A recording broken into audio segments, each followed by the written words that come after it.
Good evening. आज हम लोग पढ़ाई करेंगे वर्ग 6 विषय हमारी दुनिया अध्याय 9 बिहार दर्शन भाग 1। आपकी किताब में 6 के क्लास में हमारी दुनिया के पुस्तक में बिहार का दर्शन की बात की गई है, जो 2 भागों में दिया हुआ है। अध्याय 9 में भाग 1 है, अध्याय 10 में भाग 2 है। तो इस बुक में कुछ इस तरह की व्यवस्थाएं हैं कि बच्चे परिभ्रमण के लिए अपने शिक्षक के साथ कुछ ऐतिहासिक धार्मिक स्थल पे जाते हैं, जिस स्थल की जिक्र आपकी किताब में किया गया है, जिसमें प्रमुख है बोधगया, राजगीर, नालंदा, पावापुरी। इन सभी स्थलों पे बच्चे परिभ्रमण करेंगे। तो चलिए हम लोग इस बुक के माध्यम से आज इस बिहार के महत्वपूर्ण स्थल का परिभ्रमण करते हैं। सबसे पहले हम लोग बोधगया चलते हैं। अब बोधगया, अब जानते हैं कि गया जिला में स्थित है। गया जिला में एक नगर है जिसका नाम है बोधगया। ये गया जिला का प्रखंड भी है। बोधगया प्रारंभ से बोधगया के नाम से नहीं जाना जाता है। प्रारंभ में ये उरुगवेला के नाम से जाना जाता था, बाद में ये बोधगया हो गया। तो कौन सी वैसी स्थिति उत्पन्न हुई जिससे इसका नाम बोधगया हो गया। अब बिहार के नक्शा में देख सकते हैं कि गया जिला कहाँ स्थित है। गया जिला बिहार के सबसे नीचे यहाँ स्थित है, दक्षिण के साइड में। आप गंगा के किनारा में देखेंगे यहाँ पटना स्थित है, पटना के बगल में नालंदा, नालंदा के नीचे गया जिला स्थित है। तो इसी गया जिला में बोधगया नामक नगर स्थित है। इसका एक ऐतिहासिक घटना है जिस कारण से इसका नाम बोधगया पड़ गया था। मैटर ये था कि आप लोग गौतम बुद्ध का नाम सुने होंगे, जो बुद्ध भगवान के नाम से भी जाने जाते हैं। तो गौतम, जिनका बचपन का नाम सिद्धार्थ रहता है, उनका जन्म लुम्बिनी में नेपाल के तराई क्षेत्र में होता है। वे 29 वर्ष की अवस्था में ज्ञान के प्राप्ति के लिए अपना घर त्यागते हैं। और गृह त्याग करने की घटना जो बुद्ध धर्म में बौद्ध ग्रंथ में कहा गया, वो है महाभिनिष्क्रमण की प्रक्रिया।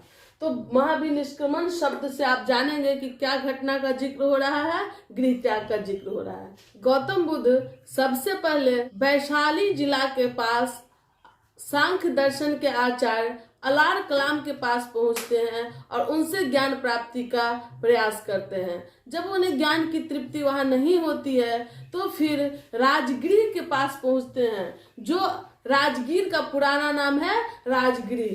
तो राजगृह के पास पहुंच करके वहां पे वो एक दूसरे धर्माचार्य जिसका नाम रहता है रुद्रक रामपुत्र, उनसे ज्ञान प्राप्ति करते हैं। लेकिन वहां भी जब वो अपने आप को तृप्त नहीं पाते हैं तो फिर वो कठिन तपस्या के लिए निकलते हैं और वो गया जिला के फल्गु नदी, जिस नदी को निरंजना नदी के नाम से भी जाना जाता है, उस फल्गु नदी के तट पे पीपल के पेड़ के नीचे ज्ञान की प्राप्ति के लिए कठोर तपस्या में लिप्त हो जाते हैं। 6 वर्ष कठोर तपस्या के बाद उन्हें बैसाख महीने में पूर्णिमा के दिन रात्रि में ज्ञान की प्राप्ति होती है और ज्ञान प्राप्ति के बाद वो गौतम बुद्ध के नाम से जाने लगते हैं। और बुद्ध के नाम से बोध हो गया, इसीलिए उन्हें ज्ञान मतलब बोध। अब बोध के नाम से वो बुद्ध हो गए। अब बुद्ध हो गए इसीलिए जिस पेड़ के नीचे, पीपल के पेड़ के नीचे उन्हें ज्ञान की प्राप्ति हुई, उस पेड़ को, पीपल के पेड़ को बोधि वृक्ष के नाम से जाना जाने लगा। और जिस स्थल पे उनको ज्ञान की प्राप्ति हुई, जो पहले उरुगवेला के नाम से जाना जाता था, वो फिर बोधगया के नाम से जाने जाना लगा। अब वहीं पे जिस जगह पे, जिस पेड़ के नीचे उनको ज्ञान की प्राप्ति हुई, अशोक जब शासक बने तो वो बौद्ध धर्म से ज्यादा लगाव रखते थे, इसीलिए वो बौद्ध धर्म के अनुयायियों के प्रसन्नता के लिए जहां गौतम बुद्ध को ज्ञान की प्राप्ति हुई, उस स्थान पे बोधि मंदिर का निर्माण करवा दिए। अभी जो वहां पीपल का पेड़ है वो बोधि वृक्ष 5वीं पीढ़ी की पीपल, मतलब जिस पेड़ के नीचे उनको ज्ञान की प्राप्ति हुई थी उसका 5वां वंशज बताया जाता है, 5वीं पीढ़ी बताया जाता है उस पीपल पेड़ को। अभी बोधि मंदिर के पीछे पीपल का पेड़ स्थित है। आप उस मंदिर परिसर के पीछे जाएंगे तो आप देखेंगे कि मुचिलेंदर सरोवर स्थित है, जिसमें काफी मछलियां हैं। बच्चे उसमें दाना डालते हैं और बच्चे खूब एंजॉय करते मछलियों के साथ खेल करके। NH 83 पे यह बोध गया स्थित है। 2002 में यूनेस्को ने इसे विश्व धरोहर की सूची में शामिल किया था। बोध गया में ही आप देखेंगे कि विष्णुपद मंदिर भी है। तो क्वेश्चन में पूछता है विष्णुपद मंदिर कहाँ है, तो गया जिला में स्थित है। अगर ऑप्शन में बोध गया रहे तो बोध गया मारेंगे, लेकिन अगर गया ऑप्शन में गया रहेगा तो गया जिला मारेंगे। इस विष्णुपद मंदिर का निर्माण किसने करवाया, तो इस विष्णुपद मंदिर का निर्माण रानी अहिल्याबाई के द्वारा करवाया गया। इसमें विष्णु भगवान के पद जो होता है, पद मतलब पैर के चिन्हों की पूजा की जाती है। इसे काला पत्थर से विष्णु भगवान के मंदिर को काला पत्थर से बनवाया गया है। ये भी फल्गु नदी के तट पर ही स्थित है।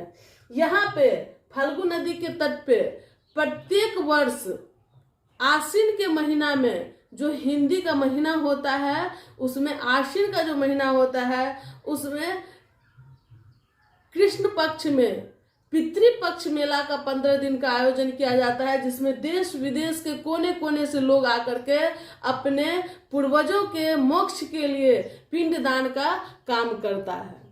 तो इस प्रकार से हम लोग बोध गया के बारे में जाने। अब देखेंगे कि बोध गया में ही बौद्ध धर्म के अनुयायी जो देश विदेश में फैले हुए हैं, वो सभी अपने अपने देश के स्थापत्य कला के अनुसार से बोध गया में कई विदेशी बौद्ध मंदिर भी बनवाए हुए हैं, जो वहाँ विदेशों के कलाकृति को दिखाने का एक महत्वपूर्ण काम कर रहा है।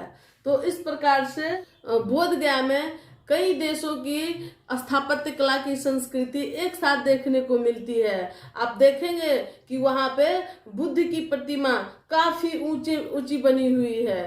तो ये सभी पर्यटकों के लिए काफी आकर्षण का केंद्र बन जाता है, इसीलिए बोध गया में काफी पर्यटक प्रत्येक वर्ष जुटते हैं और यह बौद्ध धर्म का एक प्रमुख धार्मिक स्थल के रूप में जाना जाता है। इसी के साथ ये वीडियो समाप्त होती है। धन्यवाद।